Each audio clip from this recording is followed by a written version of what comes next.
Madison Sustaining Fund was organized in 1971. Came out of the anti-war movement. The initial money was from leftover bail bonds money, and we had this chunk of change.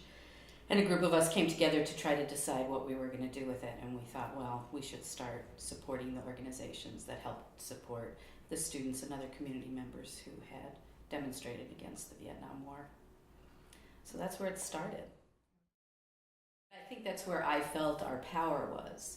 I think there was a lot of sense of powerlessness, which I think is being felt again today.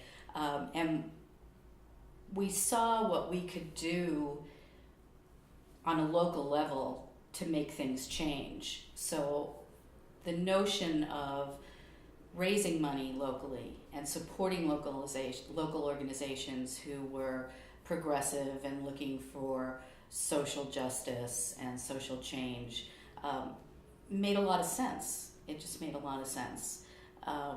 It still makes a lot of sense to me.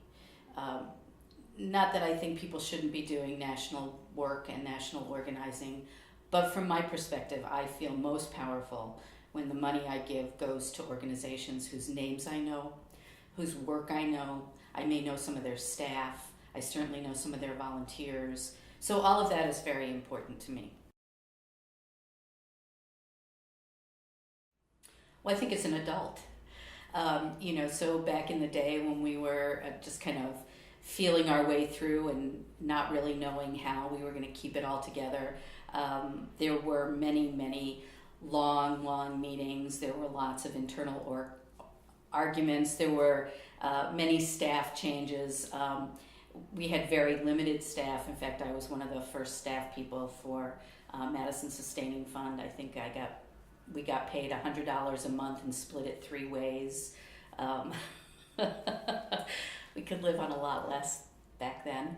But I think that we went through a lot of our adolescence and finally came out the other end as an adult organization which takes seriously the notion that you have to do the work to get the results. So what I like about where Community Shares has gone is that it has not given up on this whole notion of each organization participating fully and representing their staff, their volunteers, their members fully with their full vote, and also being able to set for the future what the goals are going to be. I think that that's critical, and I think that that's one of the things that for me makes it very easy to continue to want to put my money there. That's always a tricky question, right? Because everybody's values are a little bit different. But I think primarily we recognize that every organization is working towards social justice in some fashion. So people have a different take on what that means or what the important issue is to them. But I think everybody understands that each little brick of an organization helps build the house. And so if you don't have each brick representing who they are, and you don't give them equal opportunity to be strong within the organization, then you've built a house of cards.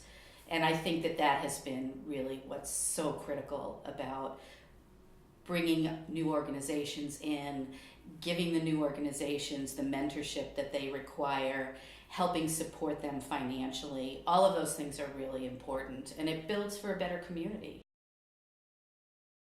I think we want a house that's got a lot of good, solid strength, that was built from the ground up, that continues to allow people to participate fully, that encourages everybody to walk in the door, and that